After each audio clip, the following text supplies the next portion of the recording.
butu eumeli na bomoi na ngai tongo ebonango kotana na miso bomoto nazomona te bilaka na yo natieli yo motema olobaki nakozala mokila te nakozala moto la coiffe ikote papa na Kerwan éternel Kenaya Kanda taba ikote sensi Nganda taba Fenenene Nganda taba chez Hugues la coiffe ikote papa na Kerwan éternel Kenaya Au 174 avenue Aristide Briand, 93 320, les pavillons sous bois. À la petite porte à gauche, association Hugues Ikoté.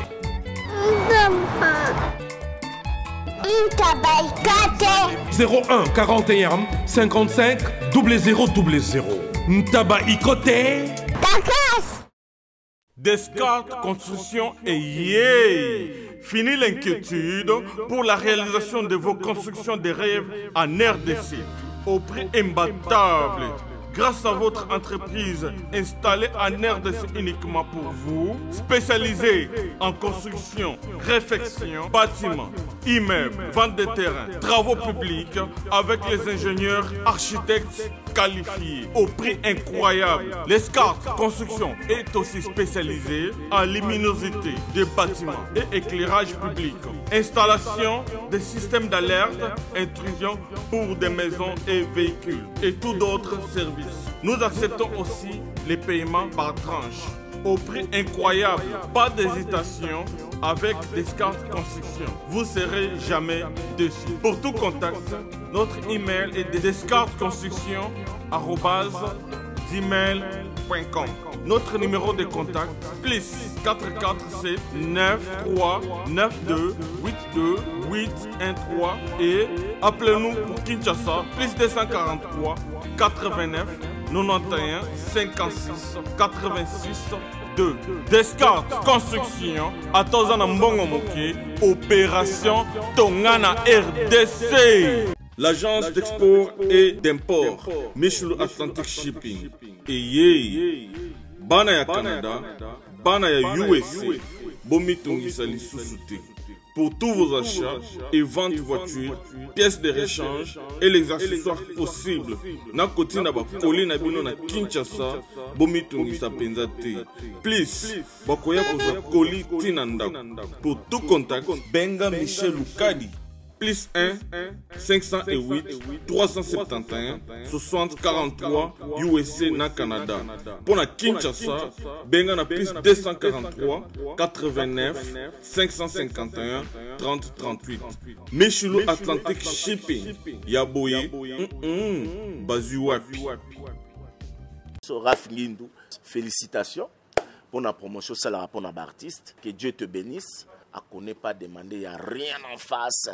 Congo promo Raph Ngindou nde naninga mabete Congo promo Raph Ngindou aza mutu aza na mbongo boga aza na bakara danger donc ya mutanzala te. En tout cas, félicitations, merci Sito et Oumela.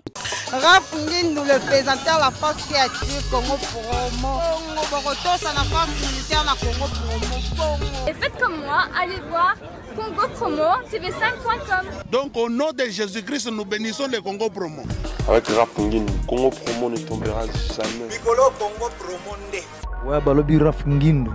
Congo promo toujours, grande puissance. Come Congo promo qui torcos net in a film. Congo promo babunda nanango. Raph Ngindou. Congo promo.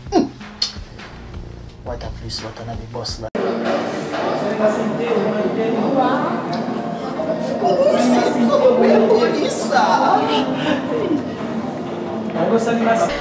News Dekin qui commence déjà avec moi Betty Massengou, votre présentatrice préférée. Super salutations, super dédicace à tous mes fans privés, chéris, partout vous êtes, partout vous nous suivez sur Congo Promo Télévision.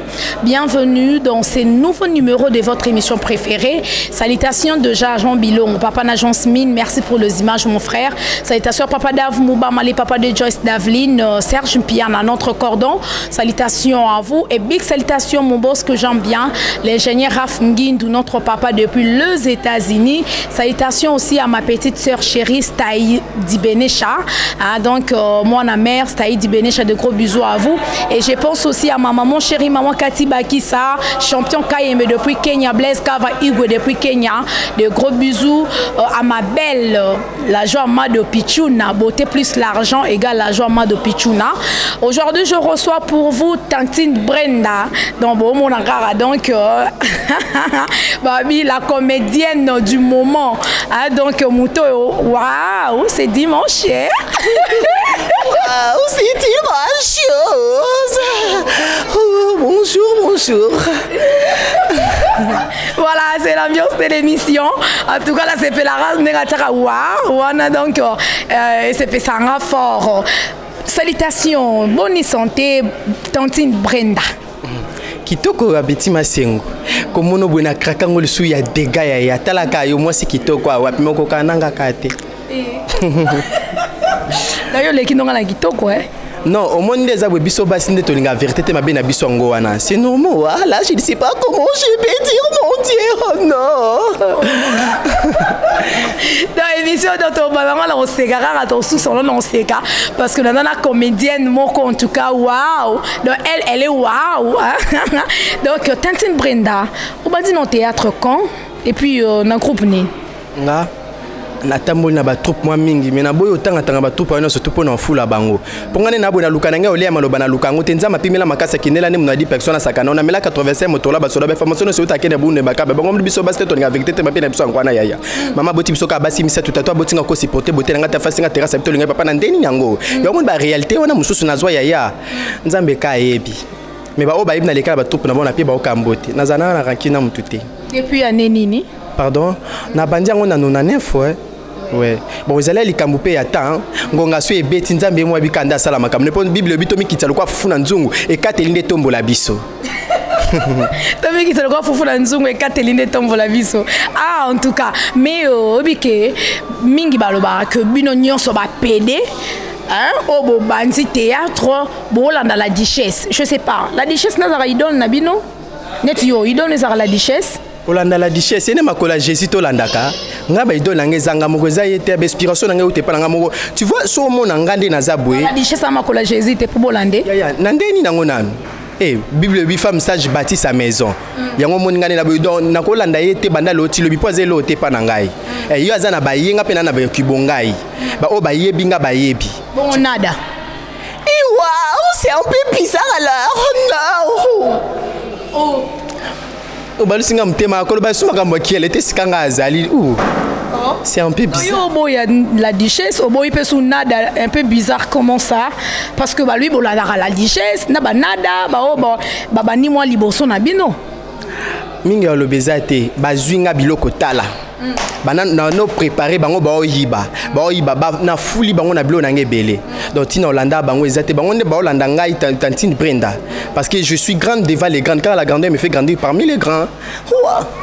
En tout cas dans la duchesse Alanda yo nada pas Alanda yo Tantine Brenda et puis tu vois ngande nazabwe na bimila na bandenge nanga omona ibango ne bazana jamais bakokanga suki et puis balata bidon nzoto pete boy et puis komona nka ko kolekemba te ekubate yaya beauté nanga comme hôtel msana mato ya mbwa là je ne sais pas comment je peux dire alors non yaya so na lobeli mobali jeté matia poudre na mutu lokwa mutazui diplôme mama boti biso ka basi misato ndo moninga boy ngamona ebika o nazali bango ndo monde bakola ta jamais jupe parce que banzoto bango ça non ma kasi ya walikambo donc mengala za pété partout et puis mbala ngam no ça appelle les êtres mkombela nga lungwa musala yaya na bimisel mo baba bitika après 3 jours à côté na vala baka kufa mkola kufa talanga titalanga miliki talanga manteka talanga mwambe talanga yi et na te lokwa mali ya polvi bandolenga mabala likwa da mjana likaso kenda ko balanga tenga mbel faut dépenser pour so zimbongo babela ba mama no betongo na toile loko so melango juste kola masangu Oh, donc on va là taraba jupité makole kuba.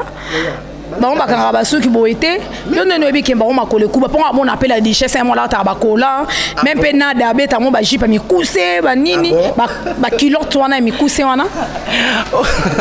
Opinga posa aussi que mais wana ce comment comprendre na ba mi bali nga na mobilité pe ça respect ki bo maman. Non mobilité. Non nga na za mobilité. Non moi si. So za te même comme sous na bengo teleska c'est soulageant moi na bola makondi manaza moi si. Donc faut bito caméraman Jean Bilonga Longwa hein total rasogi yo a moi si. Ah donc amelele nga bo maman pour la longa bilamba wa. Non, là je ne sais pas comment je puis dire alors. Tu vois nga selon ça musalo. JB Service, il y a José Baïla. Oui, bonjour papa. Allez, comment t'as réussi? La bureau. Ngane Mukolo agence José Baïla. Agence César basée à Rennes. Tous les voyages, ceux qui biloko comme Ninga Mona Yaga pour Nakabula biloko ba dérive à les belete quoi. José Baïla, JB Service, Europe Mobimba, atie biloko pa na yo. S'il vous plaît papa, biso awa na JB Service avant que soit colis na yo, il faut qu'on vérifie ceux qui biloko on est commis très bien. Ah, mundo mukirite. Soudain pour tout t'attirer colio. Ba refoulé yo et puis collier on a déjà signé JB Service. Ba le sa pote on est sur le loc. Et ça on va dire ça simple. Station Saint-Thérèse na sima nango okomona JB Service. Zerana. Quelle a mené passer carte mémoire. Oui Ziga. Congo promo défaté. Bolandaka Congo promo pour ezolo ma vérité. Avec Congo promo it's not the same. C'est pas pareil. Raffineto. Check. Hugues la coiffe Ikoté. Et enfin, je suis arrivé. Salon Hugues la coiffe Ikoté. Non seulement c'est un salon de coiffure, mais aussi une machine de transformation des hommes et femmes. Regardez-moi comment je suis. Vilain. Mais attendez, 2 minutes. Bogard. Vous allez voir.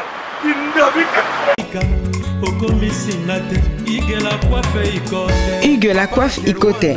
Votre salon de coiffure mixte afro-européen situé sur la Nationale 3 au 174 avenue Aristide Briand, les pavillons sous bois. Pour plus de précisions, veuillez nous contacter au 01 41 55 00 00 ou encore sur notre site hugueslacoiffeikoté.com. Nous sommes ouverts tous les jours de 8h à 20h, même les jours fériés. Hugues la coiffe Ikoté, l'homme qui coiffe la ville. Hugues la coiffe Ikoté, le salon de coiffure mixte afro-européenne de proximité. Au 174 avenue Aristide Briand, les pavillons sous bois sur la Nationale 3. Un seul numéro, 01 41 55 00 00. La beauté de votre chevelure chez votre frère. Hugues la coiffe Ikoté, même père, même mère. Chikicha, chikicha, cha cha. La beauté peut tout changer. Salon Hugues la coiffe Ikoté. Quelle beauté! Sexy pour les femmes, ndindindi pour les hommes. Pour nazela na poche mobilité.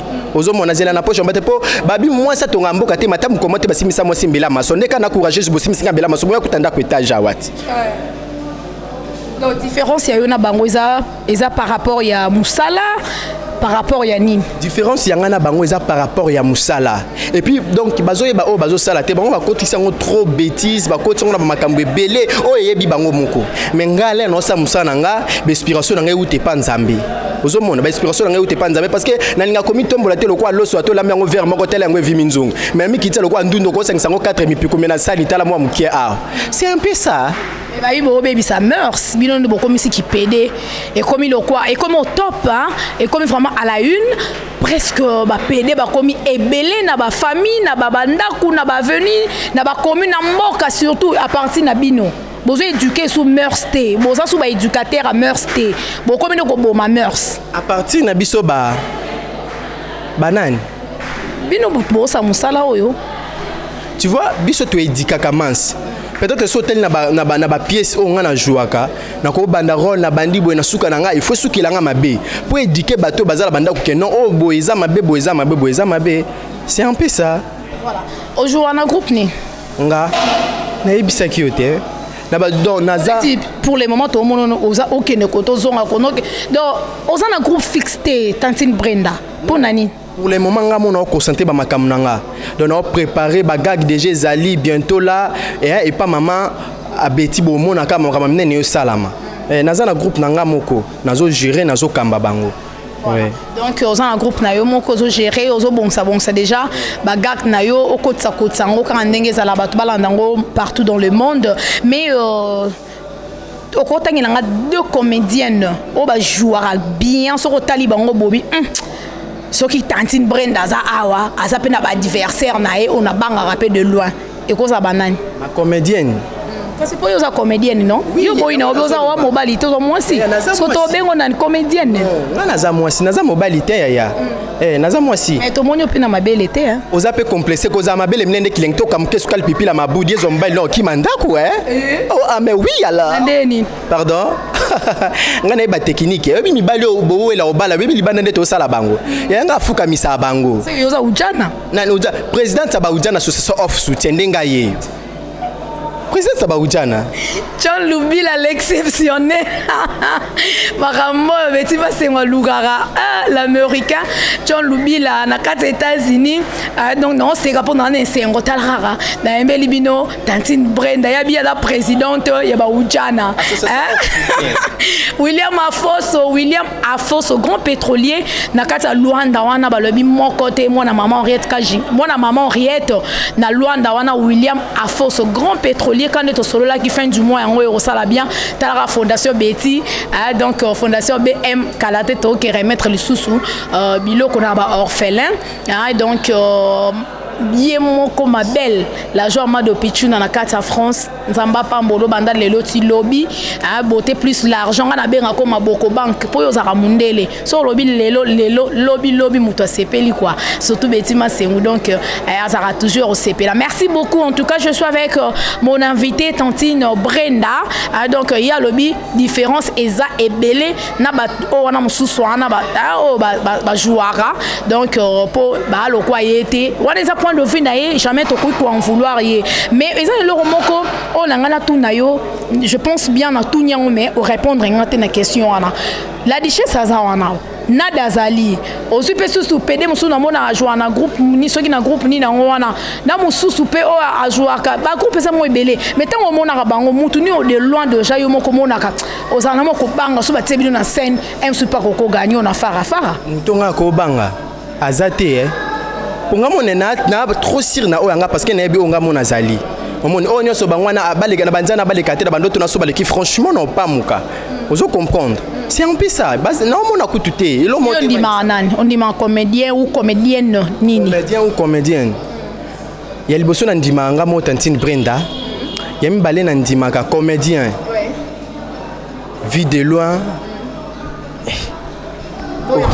moi si Irsil Pechanga oui mutu venant na zo atana nga ya otala ye wana tu vois à part ba misusu à part Irsil Pechanga vie de loin o bosana bango même génération wala so tanga na babandi liboso na hot ba yaya babandi liboso elo te ya likamwa travail te ya likamwa musala nde konta puis musala nde lobaka ko banga nyoso wana te ba mimba ba minyungu apamba donc c'est un peu ça.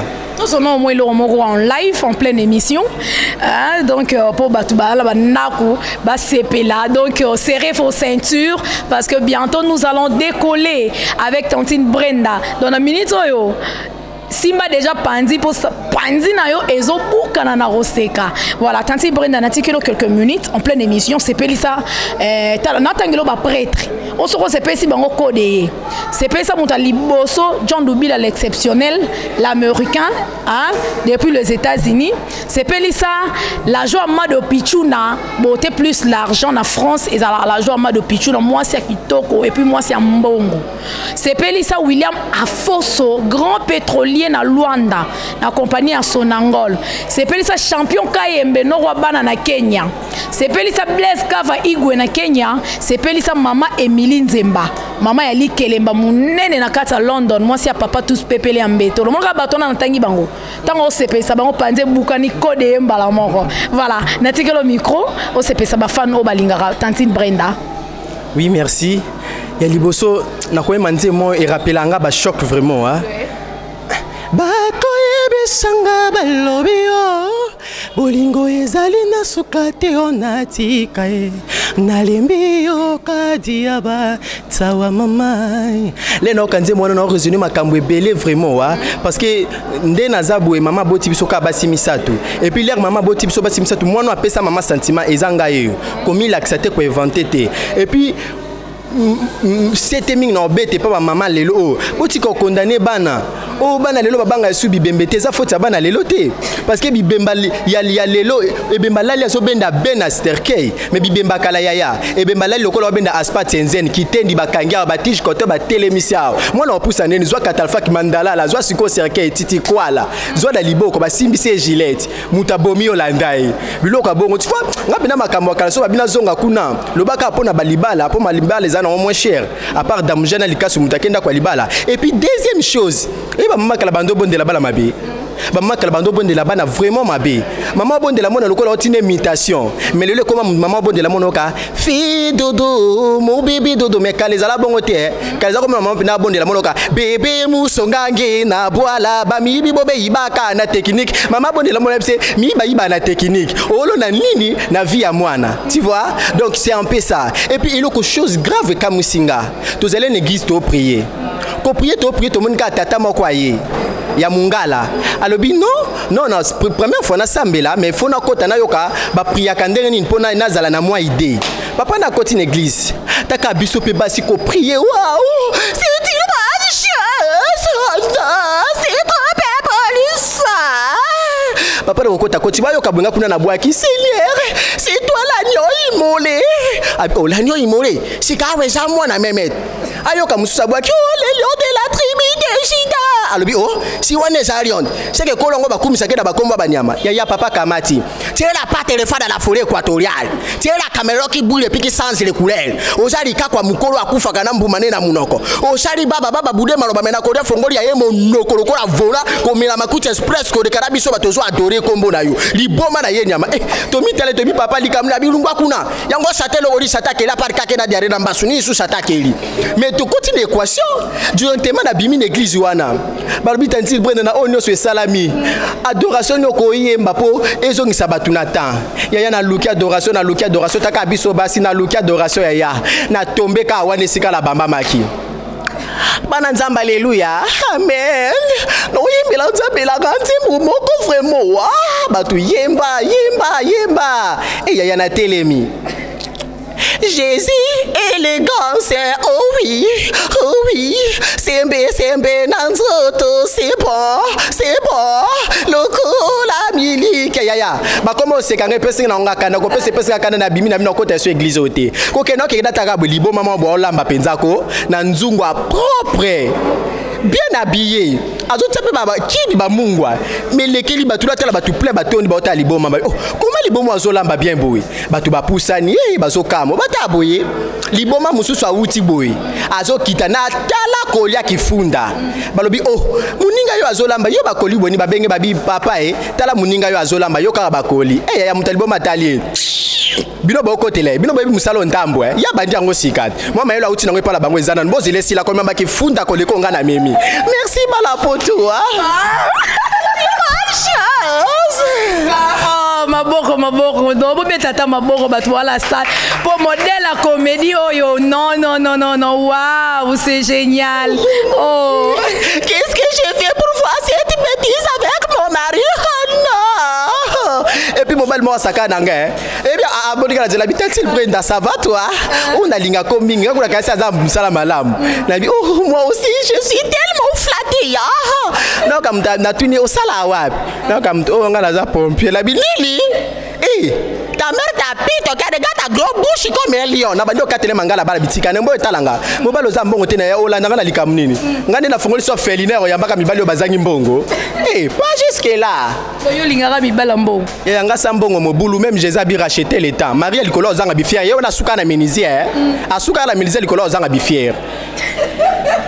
Vraiment. Ndena boso benga ndumba na trouver ngo normal pour grand sœur nanga Marie Madala ndumba munena simba makola Jésus no Rita Simbango. Rita Simbango. Sarah Simbango. Mais grand sœur nanga Marie Madala Simba. Et puis moi so ba embela chérie Bondo wenenga yo na sala makola peine à divorcer. Luketo eza yo sakalate so la hôtel mana bina. Bina na total ngo luketo wana nanu. La bilongo en tout cas émission le lobabi est na sala émission mais au souka suite et fait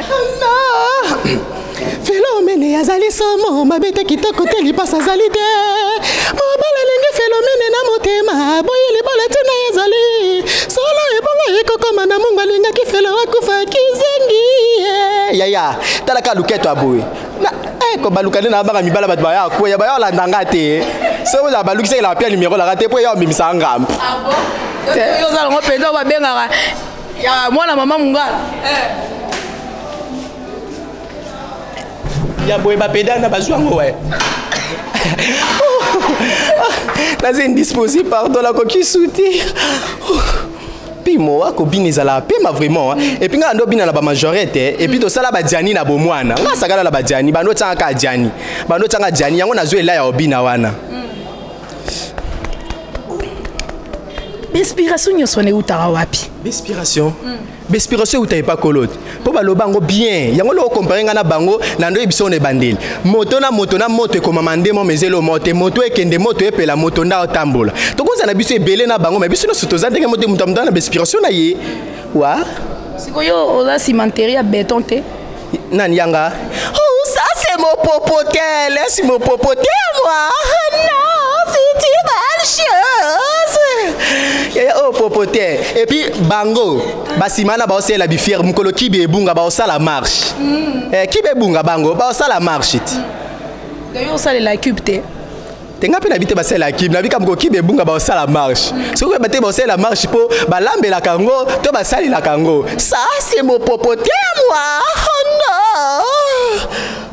non obi ke yo rola ye ki mobali boko kango te hein rola nini ki mobali ya bongana ke sala rola ki mobile poani yango no epi anga kando boti mwana no ke no koma pede to lesbienne netinga boti nga ka mwasi mona ke koma na lesbienne na ndeni tikela basi basa musala bango tikela mbele pe basala musala na bango oh e simba kutu te banda lolo ti lobi non yo sabe mwasi ngana za mwasi oui et ben tu libaku mais la molimo a suivre les cas ba contrôler esprit de vie wala ba recherche moko ki chiche lalia tika omiyeba qui chiche lalia fa letima sengu donc oh tantine Brenda obi ke na banda ku ba otala ba biyongo abetima sengu ela biso rabilo rasika bilo kitoko ndena lobaka nulle part ailleurs c'est moi dans l'émission News de Kin avec moi Betima Sengu sur Congo Promo Télévision de lelo to ya kikato buka binoka ba pandi kara to buka bino ba pandi avec tantine Brenda donc ACP Sabino parce que Nabi que caillou trop un mot ça na moi un peu de repos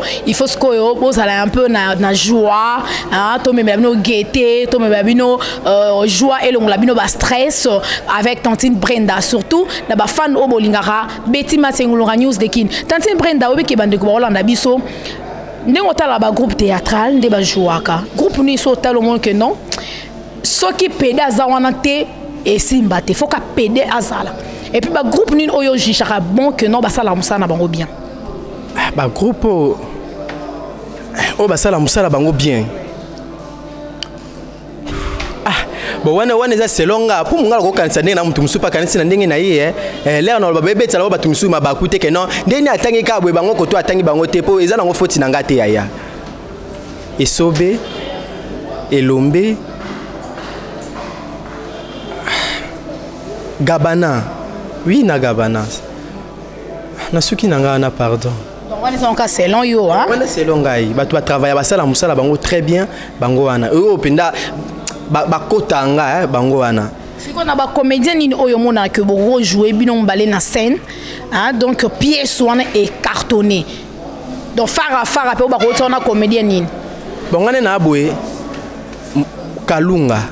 ngana eto sala pe monoko na e po na maloba moko yo on a ba réponse à Jésus hein ngana na zabu ngana na luka yolia maloba na luka ngote nzamba pimela makasa kinela na 10 personnes sakana na mela 85 moto la basoda ba information sur ta kenya bunde bakabe ngo biso ba seto nga vérité te mabe na biso ngwana yaya nga makalunga dio mo bosala et puis c'est lengi fort et si koza anda kuna pe sombote et puis ça vraiment elengi vraiment en tout cas producteur amona na rara ta paquet na donc Tantine Brenda zawana a OCP Sabino et ça na ba pièce théâtrale et ça même na ba nzonzing non kota nzonzing te nzonzing bon non kota nzonzing te mais ce producteur mona ina nzonzing ko tourner pas quoi na zawana ndepo na bango donc na zawana pona bango ezali kamwa temps tu vois donc na bande ko lamba biloko na lamba biloko siko biloko nde beli et comme ce qu'on a comme il t'a au kabula na basani na za la précédé numéro de téléphone au ba producteur va contacter yo pour tourner pe banzonzing comme super ko contacter yo kan za la andimi ne ga yo boire ga egara a rose on a raisonné numéro na nga téléphone eza Tigo plus 00 243 089 640 75 90 089 640 75 90. Ça c'est mon numéro. Soko benginga ozapena Tantine Brenda yemoko. 00 243 89 640 75 90.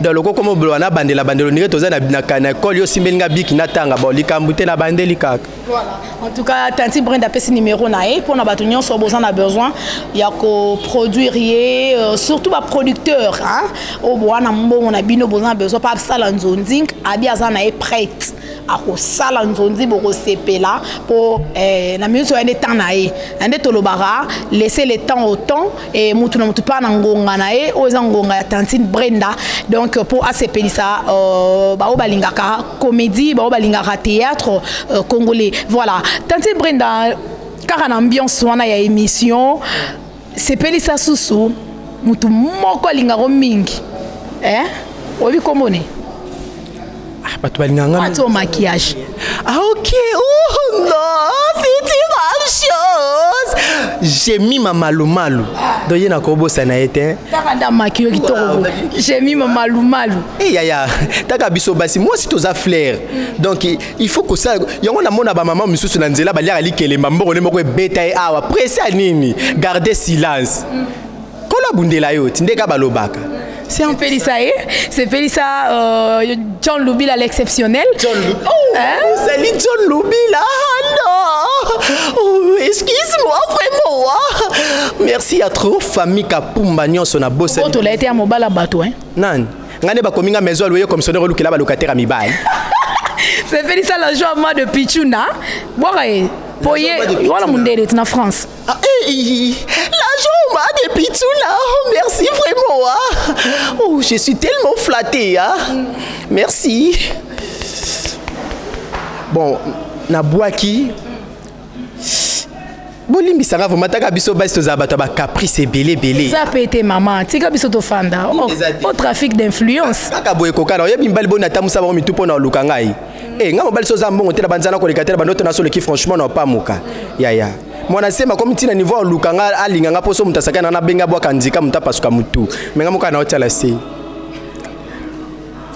Oyo kangisa biso. Non kangisa bilo ndeni yaya. To banga la biso su likambute. Ya solo. Oyo ko niveau likolo Nga na koma na niveau likolo na tala société. Bon na nyoso wana na komi lokwa cabine ya kura kati na nga molili nzinga nzinga ne bonkenki. C'est un peu ça là comme ma cabine. Cabine. En tout cas, sur ton ticket Tantine Brenda micro, émission ici la té. Dès tout le baratin mani, les temps c'est de l'argent. Bon en vouloir bisoter, faute de temps, on est dans le barat toujours que télévision en gonga. Tant de temps, mais tout bon belibino aux anorara partie 1 partie de Borozoyango avec Tantine Brenda donc à OCP Sabino Tantine Brenda to comme na suka émission ngala olinga bandeko ba lingi ba sepeli na yo non tikolo micro OCP Sabango quand ndenge zalara mais quelques salutations na batnyo so o balanzio et puis bané numéro de téléphone pour la o balingi ko sponsoriser yo bazana besoin pe ba soutenir mosala na ozo sala oyo et avancer. Bah merci. Batunyo surtout bana poso sunga Tantine Brenda na zawana po na bino et puis numéro nangeza 00243 089. Follow la 0. Pardon? Follow la 0. L'école Nazala Bidela Bakizengi. 00240. Il va donner l'échec d'école. Ya ngala doka mutu na me à l'air na doka ina komo na mboka. Na doka na komo mboka to ke ba fait ikule bibi mi balé. Eh ben tu li ba coûter. Bon, on va soutenir Tantine Brenda Zawana, numéro 00243 89 640 75 90. 00243 89 640 75 90. Donc, on a numéro nanga. Pour ya ko tourner tout ko travailler bo hésiter et puis naza limité te kana comédie. Tantine Brenda a joué ka classique, a joué ka nyonso et puis rôle nyonso ya nango Tantine Brenda au papolane le kinango.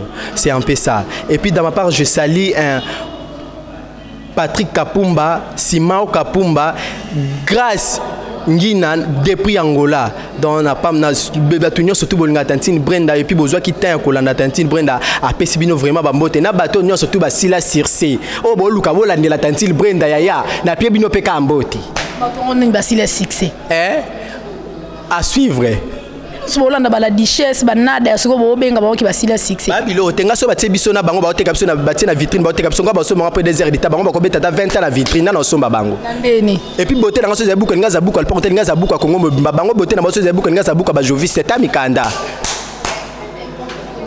ne maloba et puis tu li ba côté eza ba chance singa de libaku oh excuse-moi vraiment c'est une bonne chance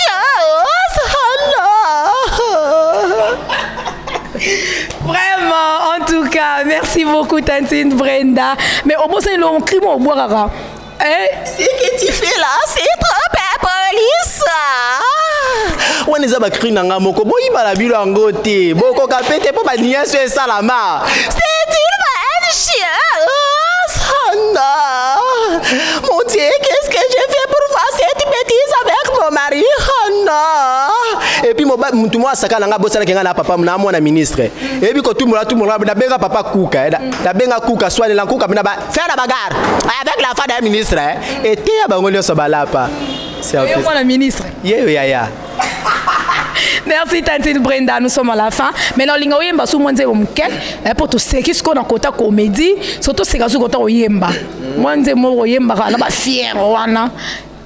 Nzambe asala ngai na bolingo apesa ngai sebwanya apimelinga senzoto pongolovi mama nanga ya waki atiki ngai na pasi atiki ngai na pasi nazalaki nanu mwana liwayo mabe mama nanga sali nyonso na bokasi ya bomwasi natelemi natamboli nanguya se yaye mama nanga sali nyonso c'est une bonne chose. Voilà, hommage à l'artiste Pongolof. On beta qui peut Betty Masikini. Est-ce qu'il y a Marie Missamou? C'est moi où tu as Marie Missamou. Yeswa kanganga singana kingo moyena kimeza teo kadena fungole si ebunga o papa nangaye na yeto beta masola mitema camarade nanga mokolo moninga ya génération nanga te ayaye yeso yo. Waouh, en tout cas, nous sommes à la fin. Merci en tout cas. Tout commence bien, finit bien. Mesdames, demoiselles et messieurs, nous sommes à la fin de notre émission. Merci beaucoup à Tantine Brenda. En tout cas, merci. Je pense bien. Tout le monde a question sur la deuxième émission. Bon, nous avons une émission Betty Masengu. Car après, c'est pays Sarabino. Donc après ça rabino joie na banda kuna bino quoi après ça le pimo ba comédie et bando CP Sabino parce que toza wana pona koyamba mutu nyonso né na lo baraka dans cette émission la porte est grandement ouverte pour tout le monde. Merci beaucoup en tout cas Najemima Malou salutations à toi ma chérie, salutations à John Lubila, Sandra, Sandra qui Sandra Kayaya, Santa Kayaya. Ah ok, Santa Kayaya. Santa Kayaya, donc avec gifle. Oh, même c'est comment battu boy. Faut-il en gâter Santa Kayaya te aya. Et go pour la porte ça aussi bango hein. En tout cas, Panze Karaminga, vraiment, oh, Koseka Gogo, salutations à vous, salutations à Staïdi Benisha, salutations à ma maman chérie, maman Kati Bakissa, merci en tout cas à papa Daf Moubama, les papas de Joyce Davline, merci aussi au gérant Malou, donc on a salle de fête. Wikele House, où ils ont Lemba terminus na avenue Semblic numéro 1, ça de fait qui toque on appelle Spembot na moko na ngoye moko Wikele donc ils ont ça de fête terrasse flat hein moi na poto nyonso ya solo so na kin comme na commune ya Lemba na avenue Semblic donc ils ont non loin na terrain GD na église de Way na Athénée de Lemba donc là la qui toque net na poto mais on a ce qu'on a kin. Donc merci pour passer sur espace tout ça la rappel ba émission awa. Merci en tout cas Jean Bilongo, merci Serge Mpiana notre cordon, merci à la joie Amado Pichuna, donc fondation Betima Sengezo toujours en action pour bientôt na décembre à tozo que sous remettre bilo kwa kolia na ba orphelin à centre la centre orphelinat les enfants d'abord aux na commune Ngaba.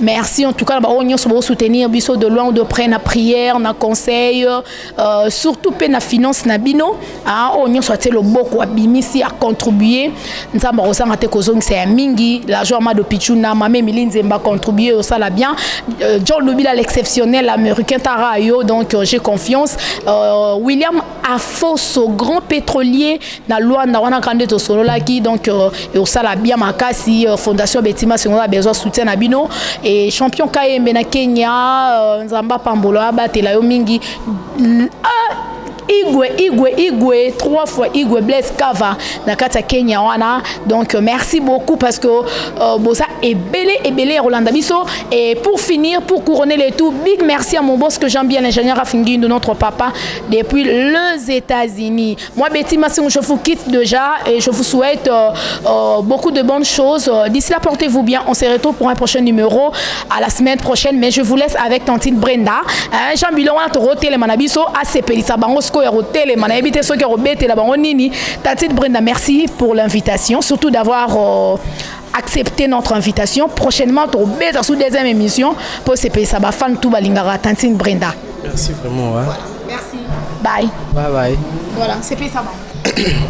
Phénomène yazali somo mabete kitoko te lipasa zali te mobala lingi phénomène na motema boyo libala tina yazali solo ebongo ekokoma na mungu alinga ki felo wakufa kizengi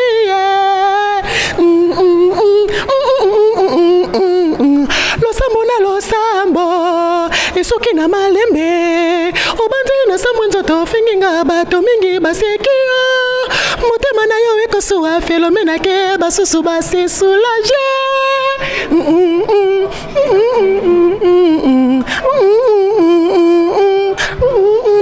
Oui, merci beaucoup. Hein? Et papa, pardon.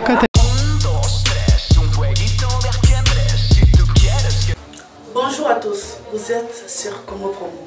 Si vous aimez plus de vidéos, cliquez le bouton en bas, abonnez-vous à masse. Moi, Bérodès, je me suis déjà abonné. Il reste que...